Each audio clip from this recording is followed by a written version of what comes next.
This is board meeting, KMISD, is now 5:30 on June 8, 2026. We have a quorum.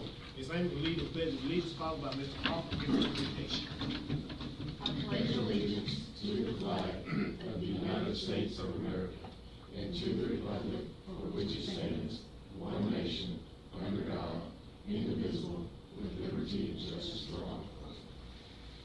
Dear Lord, thank you for bringing us here today. We ask that you help this board make good decisions for the students, the staff, and the public. We ask that you wrap your hands around everyone as they have summer vacations and are traveling, and we ask that we have a good upcoming new year. In your name we pray. Amen.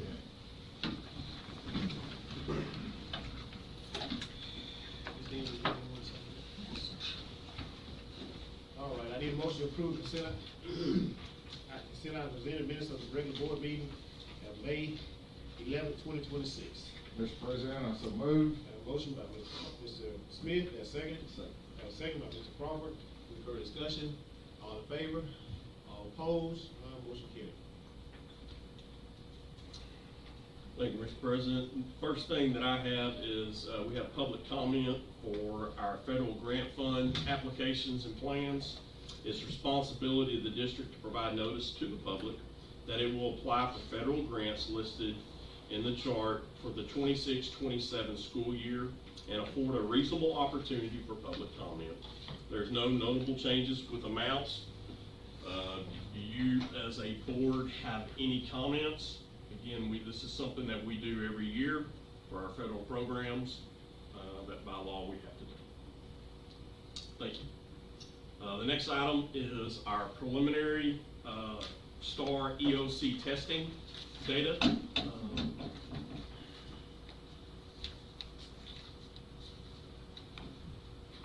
Very so zoomed in. Who is right? Is that better? Okay. Go ahead. Okay, so I think for the preliminary side of it, if you'll go down there to the very bottom where it says apps and benchmarks on the bottom tab, and just go over to the results. Go where? Oh, sorry. I'm at the approaches right now. Use your right arrow, yes, go over to the preliminary gains and losses. Okay. Yeah. So this is a report that you guys have seen versions of for a few years now. What I think is very significant about this is if you compare the green and the red, you know, the green being where we're making progress and the red being where we still have areas of growth are needed, there is a lot more green this year, y'all. A whole lot more green. So we're very proud of our teachers for that and our students for what they've accomplished. It still shows that, you know, math, we still have some overall growth that we need to look at. But if you look at the state, math is always, you know, one of the areas where we need to grow. We did have some teachers who had notable improvement. Some of them being like 21 points above where they were in the past. That screen is definitely a little out of whack there to see everything. But one of the things I want to point out, because if you're just looking at this data, if you're at home, one of the things that might be misleading is when you look down there at that Algebra 1 score. So I just really want to make sure that I acknowledge, first of all, Mr. Mathis did a fantastic job. When you've got 11 points approaches, 23 points meets, and 9 points on the master's level, I mean, we're knocking it out of the park. And they did a great job. But one of the things, this is the very first year that 8th grade is included in our high school campus accountability for Algebra 1. So those 8th graders did a really, really good job too. That doesn't happen just by high school. So 8th grade has been counted in that. Now what happens though, when you look at that 8th grade, all of those kids that took that Algebra 1 test are now not in that 8th grade group. And just if you think about that process for a minute, kids are taking Algebra 1 as an 8th grader, or they're going to be those kids that are typically your accelerated kids. So that makes our 8th grade numbers really look like we're struggling, and we are. We want to continue to improve in that area, but just know that that is one of the areas that you're going to see that across the state, because this is the first year that all of the districts were House Bill 2514. There's a little notes tab on that for you guys if you want to go look at that. just explains, what that means. Keep going, one more thing. Yeah. So, back when the legislature passed this, they said that we had to take the top 40% of all fifth grade STAR math tests, and we had to put them in an accelerated math program. It didn't, in my opinion, you would think that they would be able to opt in. That was not the way that the state put that out there. They said, you will put them in and have to opt out. So these are the kids that started that program 3 years ago. So they went through the 6th, 7th, and 8th grade. That also means that they never took a 7th grade STAR test. Because when they're going their 6th grade year, they took all the 6th grade TEKS and half of the 7th. So they took the 6th grade test because they had not completed the 7th grade TEKS. Their 7th grade year, they finished the 7th grade TEKS and took all of the 8th grade TEKS, which means they tested above grade level and took the 8th grade test, and then Algebra 1 their 8th grade year. So it does mean that they skipped that 7th grade test. So we're gonna see some, what looks like inconsistent data when you look at that, but it is truly those kids that are just testing above grade level there. Overall, our district looks really, really good. There is a link at the bottom of that allows you to see how other districts are doing. No, that's a little bit better. Compared to us, I did try to go through and highlight Tatum in the yellow just so you can see where we fall. If you keep scrolling, so I can't tell which test that is on that one. Let's go 3rd grade math. Okay. So, and they're sorted by did not meet. So did not meet is those kids who were not successful on the test. You might also notice that right next to that did not meets column is a scale score, and in some cases, the scale score might appear to be higher than the did not meets, or vice versa, and that's because they may have had a much higher rate of success in one of those meets or masters areas. So it is possible that their average scale score is higher, even though we might have done better than them in the did not meets area. Overall, Tatum was looking pretty good, or in the middle of the road from nearly everything. Trying to. Middle school Algebra 1 was 100%. Mm-hmm. And that was pretty much across, if I recall, across the board For all in the all districts. districts. All the districts. Because those should be your accelerated testers. Those are the ones who are gonna be in your honors and your GT program, typically. Yeah, here's the Algebra 1. Now, the region was 32%, Mhm. but just these districts alone, they had 0% failure. And there is, so that data comes from Region 7, and there are a couple of errors in their state and region data. They don't, one of them added up to like 112%, so I did not go back because that is their document, and I did not make the corrections on that. But if you happen to see that, that's what's going on there. They'll have to address that as they complete the process. All of our kids' parents will have access to their scores day after tomorrow. So they'll be able to log into their Ascender system and look at their scores and see how they did compared to everybody else. And I think the main takeaway on this is we were excited to see our social studies come up at the middle school. Because that's, if y'all recall, that's been an area that's been kind of a tough one for us as well. And just FYI, science for 5th and 8th grade, you're gonna see that those scores are blank. There were new TEKS that were associated with that, and the state is not through confirming exactly how they're going to evaluate that based on the new TEKS this year. So we should have those soon. They just gave us a raw scale score for those. Ms. Hawkins, you might want to, and I'm sorry about putting you on the spot right now, but you might want to explain to the board the directions that every student was told when they were given the test this year. So there was. I've got it if you don't. Well, you're welcome to pull that Keep up talking, if you let me would try like to pull it up. So, test administrators are required to go through and read their manuals in advance, and one of the things that has come up repeatedly since then, not only on our campus, but in workshops, in webinars, in the chats for the webinars, is that there going to be any consideration given to the fact that the state actually put in writing in the directions that teachers are required to read verbatim in bold that basically this test doesn't mean anything. So, doesn't matter how you perform on it, that you're not going to fail. That's the gist of it. And they actually put that in the instructions. So it makes it really, really difficult for teachers to sit there and read that and tell students, you know, we've worked all year long, and this is really, really important, and we want you to be successful, but then the state puts that in the instructions. That's ridiculous. Check email. That's what I'm looking at now. I just sent a screenshot to him. I haven't argued it, I haven't focused on it, but there's nothing I can do if the state says we have to read it, but just know that. Today you will take the State of Texas Assessment of Academic Readiness STAR.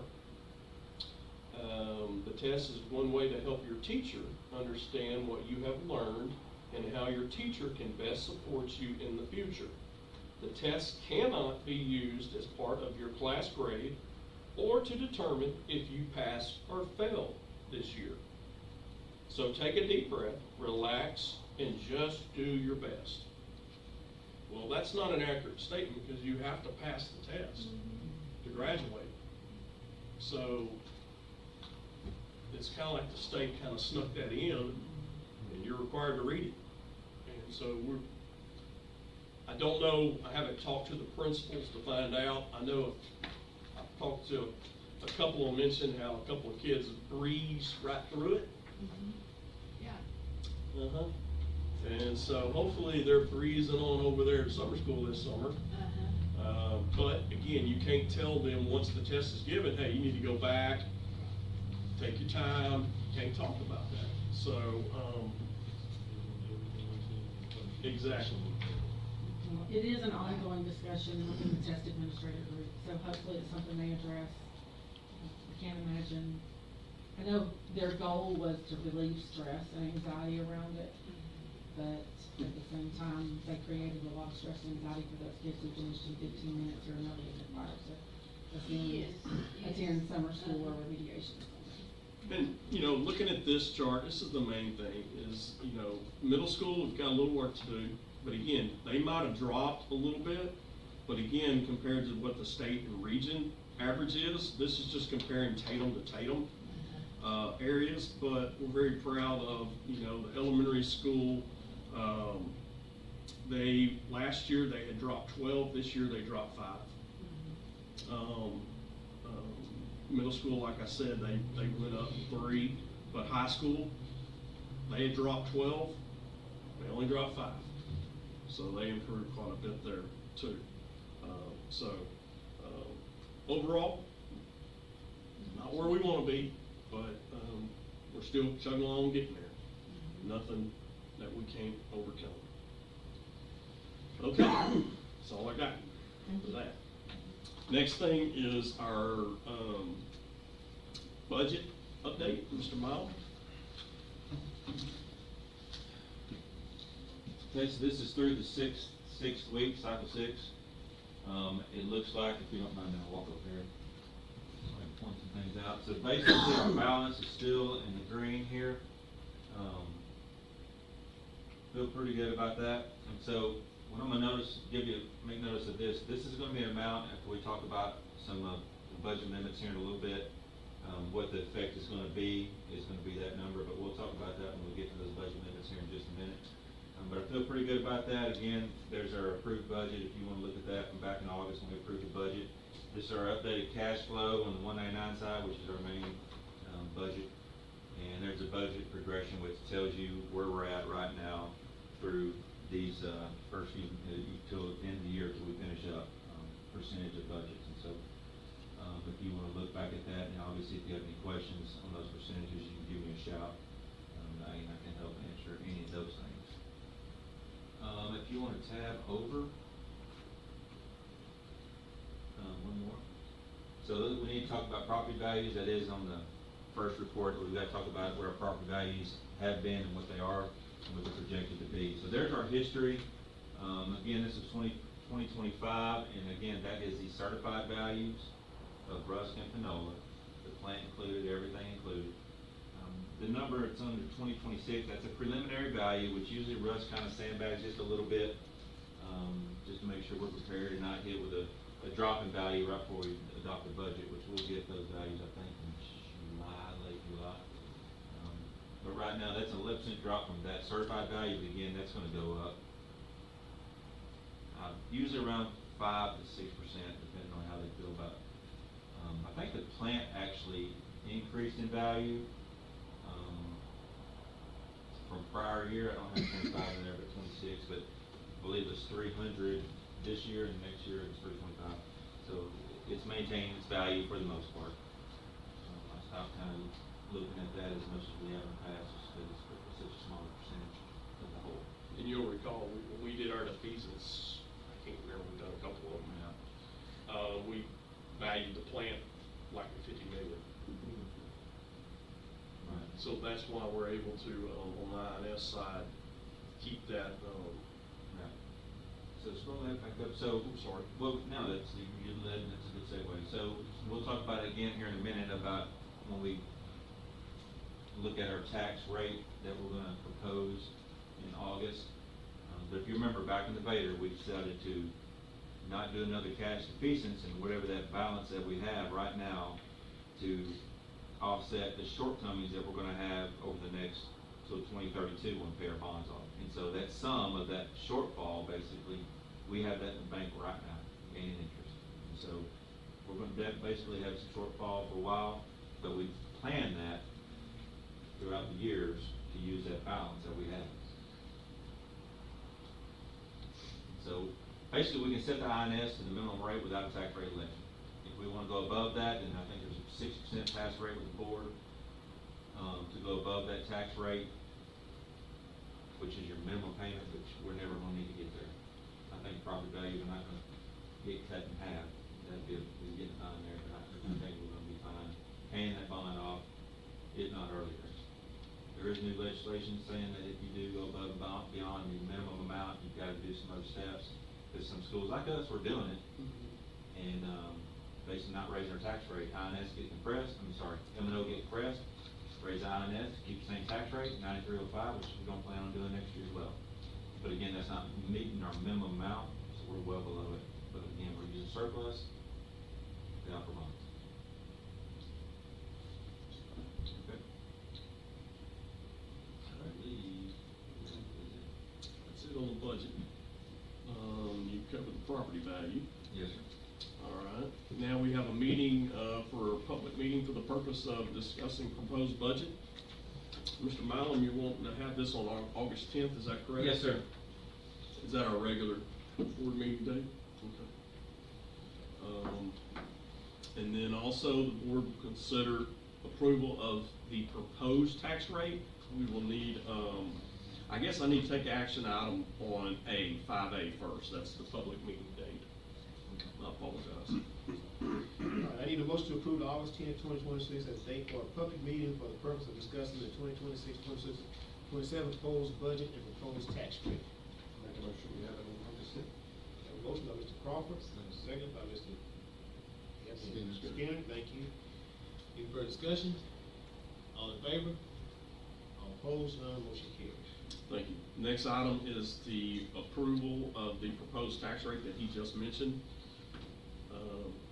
It's, 0.7954 is the M&O and 0.1351 for a total tax rate of 9305, 0.9305. Yeah, I'm ready. Okay, I need a motion to, do I have a motion to approve the proposed tax rate of 0.9305, compromise of 0.7954 MFO and 0.1351 INS be used for publication for the notice of the public meeting. Mr. President, I so Have move. a motion by Mr. Smith, second. I second it. And a second by Ms. Amy, any further discussion? All in favor? All opposed, none, motion carries.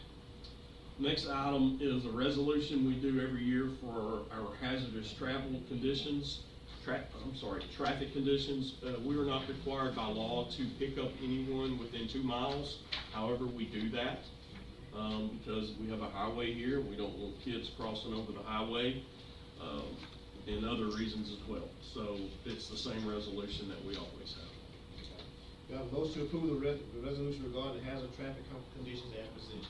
Mr. President, I so move. Have a motion by Mr. Smith, have a second. I'll second. Have a second by Mrs. Smith. Any further discussion? All in favor? All opposed, none, motion carries. Mr. Mylum, you want the auditor?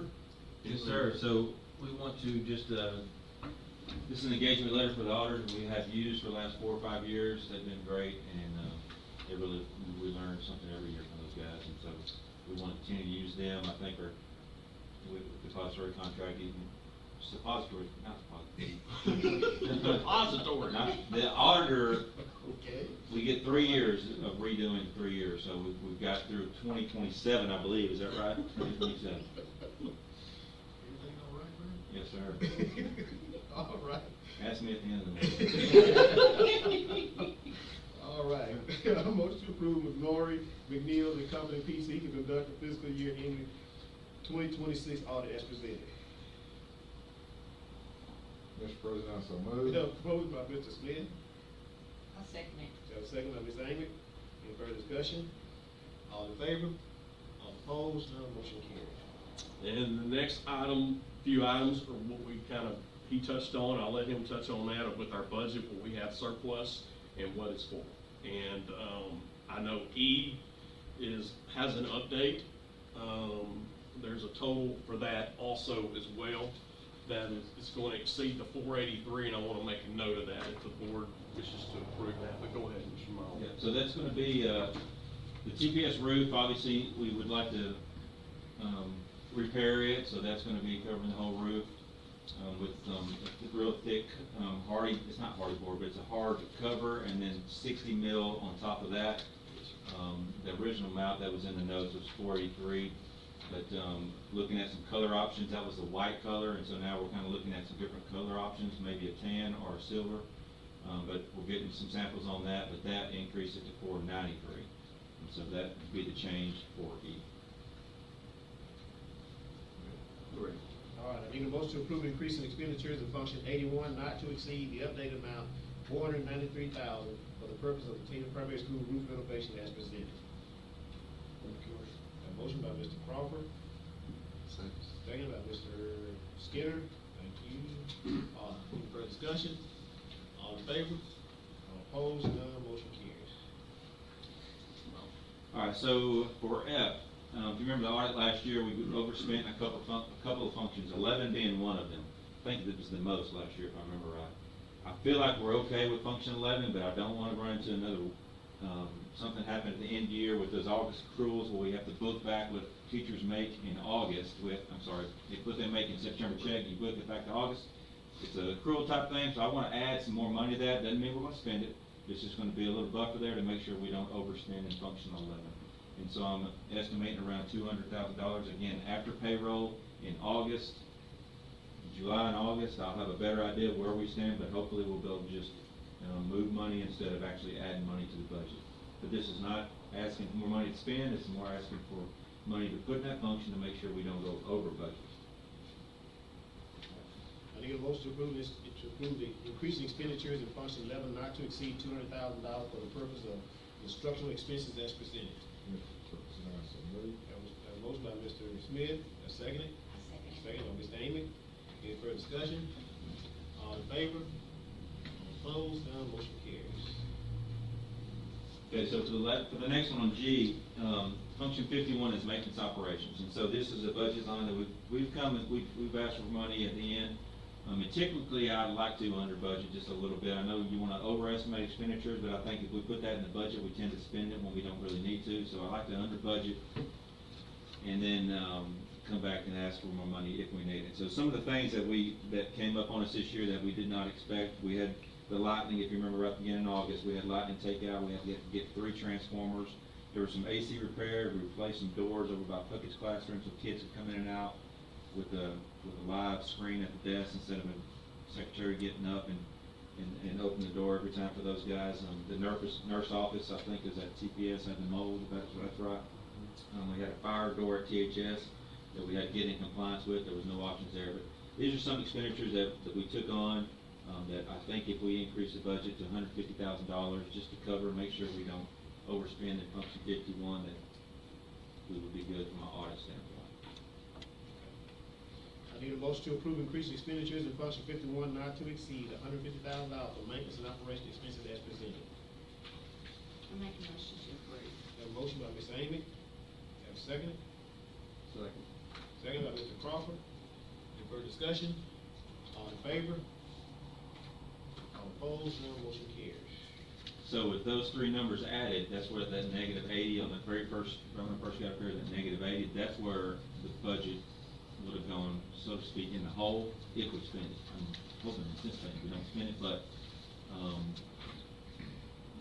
that would be the 80,000 that we'd be eating in the fund balance, the healthy fund balance that we have, okay? So coming up, just to get on your radar, we are gonna have to add some fencing from a safety standpoint and some tent, just to make sure we pass all our safety audit stuff. So those expenditures will be probably eating into our fund balance when we do get those quotes.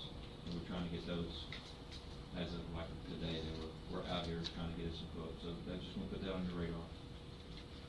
Okay?